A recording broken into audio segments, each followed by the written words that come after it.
Hi everyone, welcome to the podcast.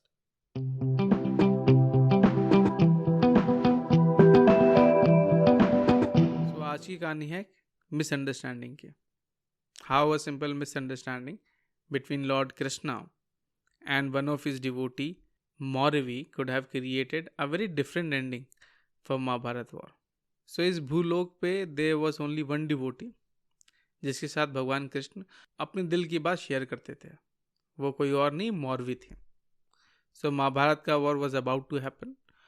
अब भगवान कृष्ण अब अपने दिल की बात करते करते मौरवी से महाभारत के बारे में ही बताने लगे कि मौरवी, कुरुक्षेत्र में इस पृथ्वी का सबसे बड़ा युद्ध होने वाला है, महाभारत का. और मुझे बड़ा दुख लग रहा है कि ये war is inevitable, but still कितनी जाने जाएंगी, कितने घर बर्बाद होंगे. और मेरा बस चलता तो ये युद्ध मैं रुकवा देता, पर ये युद्ध तो होके रहेगा.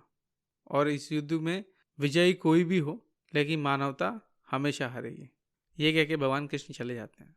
ये सुनकर मौरवी को लगा कि भगवान कृष्ण चाहते हैं कि इस महाभारत के युद्ध का कोई परिणाम न निकले, क्योंकि अगर परिणाम निकलता है इससे हार मानवता की होगी.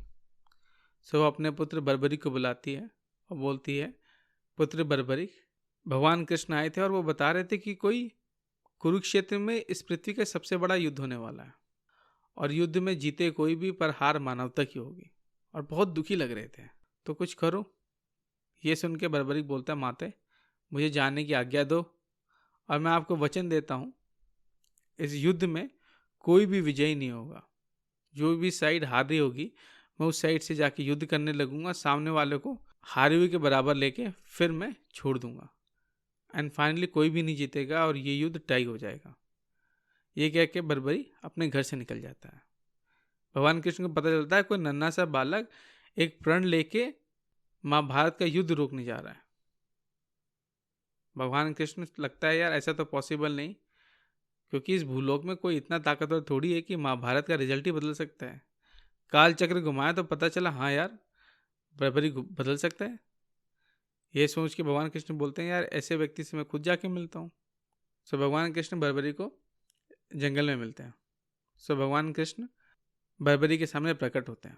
अपना इंट्रोडक्शन देते हुए बोलते हैं कि हे पुत्र, मैं तुम्हारी माता का आराध्य हूँ. इस प्रकार से मैं तुम्हारा भी इष्ट देव कहलाऊंगा. मैं विष्णु का अवतार कृष्ण हूँ. बर्बरिक नमन करते बोलता, हाँ प्रभु बताइए. बोले, यार सुना है तुमने घर से कुछ ऐसा प्रण लेके निकले हो. भरोसा तो नहीं होता कि तुम ऐसा कुछ कर पाओगे, बट काल चक्र बता रहा है कि ऐसा हो सकता है. तो आओ टेस्ट कर लेते हैं कि सत्य है कि झूठ है. सो बर्बरिक बोलता है कि प्रभु आप जैसा बोलो, जो टेस्ट बोलो वो टेस्ट में देने को रेडी हूँ. आप जैसा बोलोगे मैं वैसा कर दूंगा. सो कृष्ण कहते हैं, सामने वो पीपल का पेड़ है और इस पेड़ के जितने भी पत्ते हैं उनको तुम्हें भेदना है. ये सुन बर्बरी अपना बाण निकालता है और चलाता है और सारे पत्तों को छेद देता है. पर भगवान कृष्ण क्या करते हैं, पहले ही एक पत्ता पेड़ से तोड़ के अपने पैरों के नीचे दबा चुके होते हैं. भगवान कृष्ण हंसते हुए बोलते हैं, हे बर्बरी, तुमने मेरा प्रश्न ध्यान से नहीं सुना. मैंने ये नहीं बोला था कि इस वृक्ष पे लगे हुए पत्तों को भेदना है. मेरा प्रश्न था कि इस वृक्ष के जितने पत्ते हैं, चाहे वो लगे हों चाहे इससे टूट चुके हों, उनको भेदना था. और ये कहते हुए भगवान कृष्ण अपना पैर हटाते हुए बर्बरी को वो पत्ता दिखाते हैं. जैसे ही पैर हटता है भगवान कृष्ण देखते हैं उस पत्ते में भी छेद हो गया. भगवान कृष्ण चौंक जाते हैं. सो बर्बरी बोलता है, हे प्रभु, मैंने आपका प्रश्न समझ लिया था. इस वृक्ष के जितने भी पत्ते हों, चाहे वो इस वृक्ष पर लगे हों, चाहे वो किसी भी काल में इस वृक्ष से जुदा हो चुके हों और उनका अस्तित्व इस भूलोक में हो, या जो पत्ते भविष्य में इस वृक्ष पे आएंगे, उन सारों में छेद हो गया है. सो जो भी पत्ते भविष्य में इसमें निकलेंगे उन सब में छेद रहेगा. जो भी पत्ते इस पेड़ के आज भी जिस अस्तित्व में कहीं पे मिलेंगे तो उनमें छेद हो चुका है. और ये सुनते ही भगवान कृष्ण को लगता है, यार ये आदमी तो महाभारत का एंडिंग चेंज कर सकता है.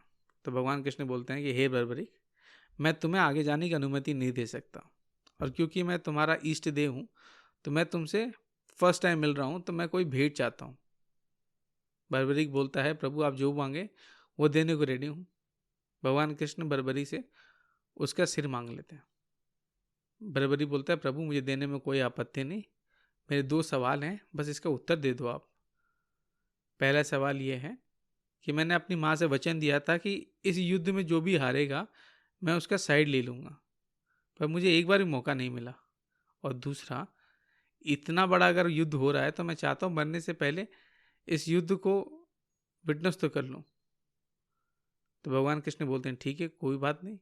उसके कटे हुए सिर को ऐसी जगह स्थापित करते हैं जहाँ से पूरा महाभारत युद्ध दिखता है।